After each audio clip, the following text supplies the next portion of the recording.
Hai guys, jumpa lagi dengan saya Yusuf Cahanti Murti. NIM saya 2205076060. Saya dari jurusan Pendidikan Bahasa dan Sastra Indonesia. Saya di sini akan membahas materi tentang folklore sebagian lisan. Oke, kita mulai penjelasannya.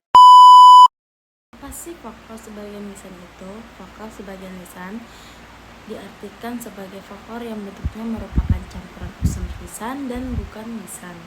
Bentuk dari folklore dari jenis ini diantaranya mengenai kepercayaan, permainan rakyat, teater rakyat, tari rakyat, adat istiadat, upacara, pesta rakyat, dan lain-lain.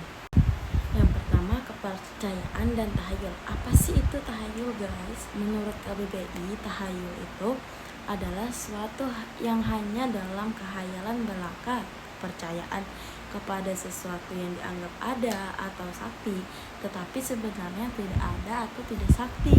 Yang kedua, permainan rakyat. Permainan rakyat itu di Kalimantan Timur disebut permainan begasing. Asal muasal begasing di tanah Kutai muncul dari pohon kayu pelele yang buahnya mirip gasing. Daerah Kutai Kartanegara memiliki ciri khas gasing yang terbuat dari kayu yang hanya tumbuh di Kalimantan Timur.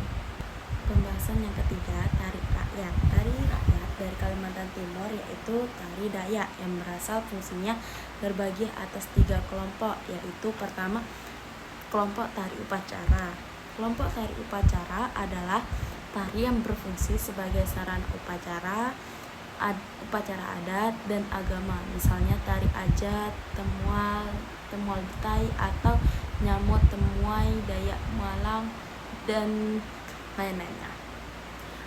Pada umumnya, tari upacara ini dilakukan oleh dari satu orang atau kelompok, baik laki-laki, perempuan, atau dilakukan secara bersama-sama. Yang kedua, kelompok tari bergembira atau sosial adalah tari yang berfungsi sebagai sarana mengungkapkan rasa gembira. Pada umumnya berpasangan pria dan wanita. Misalnya tari kondan pada masyarakat Dayak daerah Kabupaten Sanggau. Pada umumnya tari jonggan Dayak Kanayata. Dan ketiga, kelompok tari tontonan. Kelompok tari tontonan yang digarap khusus untuk pertunjukan dan dipentaskan pula di tempat khusus, kebanyakan oleh sanggar-sanggar Dayak pada pesta rakyat seperti Erau, Kabupaten Kutai Kartanegara, pesta rakyat Irau, Kabupaten Berau, dan pesta rakyat Birau, Kabupaten Bulungan, yang diselenggarakan setiap tahunnya. Yang keempat, adat dan tradisi. Adat lebih menekankan pada aturan yang berarti cara yang telah ditetapkan harus dituruti, dan tindakan atau perbuatan yang harus dijalankan seperti adat sopan santun, ketertiban, dan lain-lain.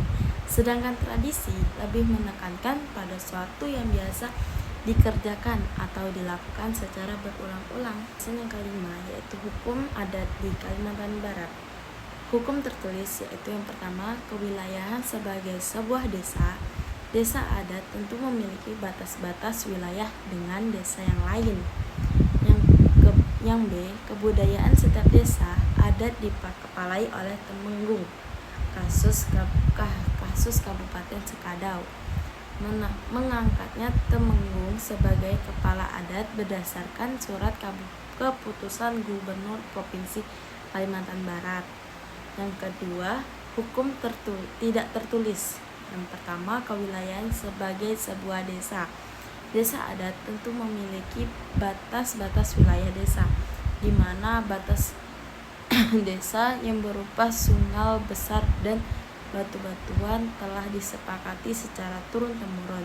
Yang B, kebudayaan kajian terhadap hukum tidak tertulis dilakukan di Kabupaten Sekadau. Agama yang dianut oleh sebagian besar warga masyarakat Sekadau adalah Latam, dan sebagian kecil warga masyarakat hukum adat masih menganut animisme. Yang keenam, pesta rakyat.